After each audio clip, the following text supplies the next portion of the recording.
बता दें कि भूपेंद्र सिंह हुड्डा और पूर्व अध्यक्ष कुमारी शैलजा, राज्यसभा के सदस्य सुरजेवाला और दिल्ली में मौजूद हैं। आपको बता दें कि कांग्रेस प्रदेश अध्यक्ष उदय भान भी दिल्ली पहुंच चुके हैं।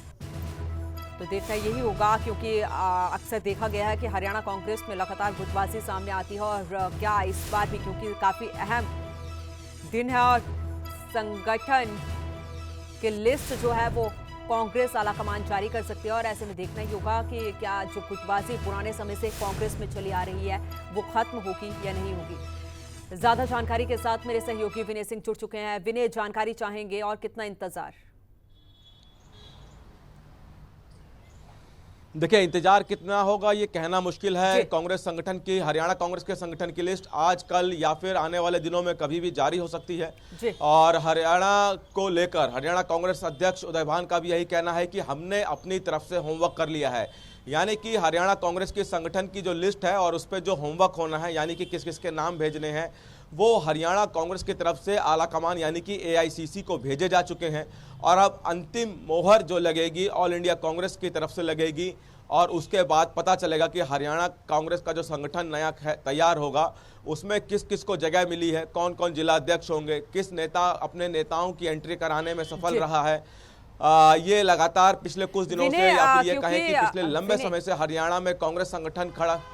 विनय, गौर करने वाली बात यह है कि अगले साल 2024 में विधानसभा के चुनाव होने हैं, लोकसभा के चुनाव भी होने हैं, और देखा गया है कि कांग्रेस में किस तरीके की गुटबाजी प्रदेश में रही है। 2 गुटों में कांग्रेस बटी हुई है, तो क्या ऐसे में उन गुटों को खत्म कर पाएगी कांग्रेस? यहाँ पर गुटबाजी जो चली हुई है प्रदेश में, उसको खत्म कर पाएगी इस लिस्ट के जरिए?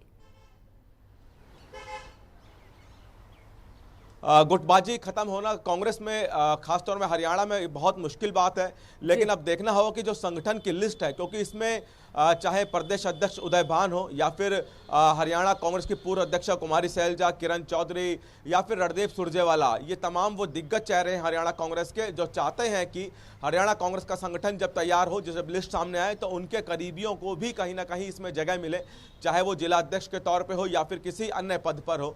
और जब ये लिस्ट सामने आएगी तो देखना होगा कि क्या सभी संतुष्ट नजर आते हैं, क्या सभी के चहीतों को, जिनके अभी हमने आपको नाम गिनवाए, चाहे वो प्रदेश अध्यक्ष उदय भान हो, चाहे किरण चौधरी हो, कुमारी शैलजा हो या फिर रणदीप सुरजेवाला हो, इनके करीबियों को इस लिस्ट में जगह मिलती है या नहीं। अगर इनके करीबियों को इस लिस्ट में जगह मिलती है तो ये माना जाएगा कि फिलहाल सब कुछ शांत है। लेकिन अगर लिस्ट कुछ इस तरह से आती है कि एक ही गुट के सभी लोग इस संगठन में दिखते हैं, तो हो सकता है कि जो दरार हरियाणा कांग्रेस में दिख रही है वो दरार और ज़्यादा गहरी हो जाए। लेकिन प्रदेशाध्यक्ष उदय भान, जो कि हरियाणा कांग्रेस के प्रदेश अध्यक्ष हैं, उनका कहना है कि लिस्ट जो तैयार की गई है संगठन की, वो सबकी रजामंदी से, सबकी सहमति से बनाई गई है, और लिस्ट आने के बाद किसी तरह की नाराजगी किसी के चेहरे पर नहीं दिखाई देगी। ये हरियाणा कांग्रेस की तरफ से दावा किया जा रहा है। लेकिन अब लिस्ट का इंतजार करना होगा, जो कि कभी भी आ सकती है, क्योंकि आलाकमान के पास मोहर लगने के लिए तैयार है, और मोहर जब लग जाएगी तो वो सार्वजनिक की जाएगी।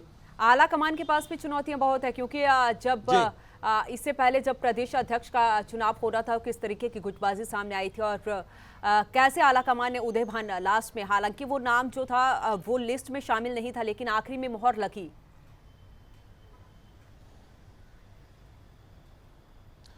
आला कमान के सामने चुनौतियां इसलिए भी हैं क्योंकि संगठन की लिस्ट जब बन रही थी तब हरियाणा कांग्रेस के कई दिग्गज चेहरों ने ऑल इंडिया कांग्रेस के मुख्यालय पे चक्कर काटे, ताकि जो लिस्ट बन रही है उनमें जो चहीते हैं उनके, जो उनके करीबी हैं, उनके नाम शुमार हो सके।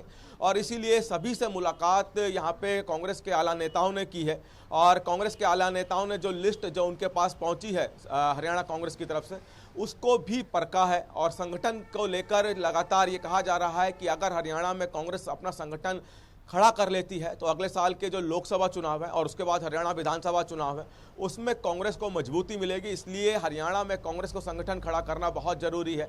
इसलिए ऐसे में अब आला कमान भी इसमें देरी नहीं करना चाहेगा और चाहेगा कि जल्द से जल्द लिस्ट जारी हो, ताकि अगले साल होने वाले लोकसभा चुनाव और उसके बाद विधानसभा चुनाव की तैयारियों को लेकर संगठन को भी समय मिले। और जब जिलाध्यक्ष या फिर अन्य पद किसी व्यक्ति को मिलते हैं तो उसमें कॉन्फिडेंस आता है और उसको लगता है कि पार्टी ने उसे कोई जिम्मेदारी दी है और कोई जिम्मेदारी वो बलीभूति निभाएगा, ये मान के चला जाता है। चलिए, इंतजार रहेगा विनय, इंतजार रहेगा, क्योंकि हमने ये देखा था कि जब ऐलनाबाद में चुनाव हुए थे या राज्यसभा के चुनाव हुए थे, किस तरीके की अंतरकला कांग्रेस में देखी गई और कहीं ना कहीं जो है उसका खामियाजा कांग्रेस को यहां पर भुगतना भी पड़ा।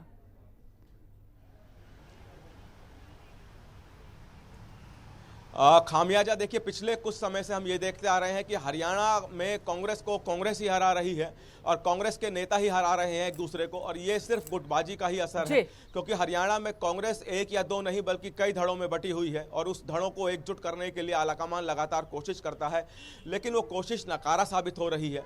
और यही वजह रहती है कि हरियाणा में कांग्रेस पिछड़ती जा रही है और उसी को दूर करने के लिए संगठन खड़ा करना बहुत जरूरी था।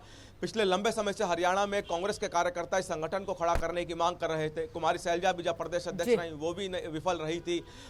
चलिए, तो इंतजार रहेगा कि जब आलाकमान जो है संगठन की लिस्ट जारी करते हैं तो क्या संगठन के तमाम नेता जो हैं, कार्यकर्ता जो हैं, वो संतुष्ट नजर आते हैं, ये देखना होगा। बहुत बहुत शुक्रिया विनय, तमाम जानकारी के लिए आपका।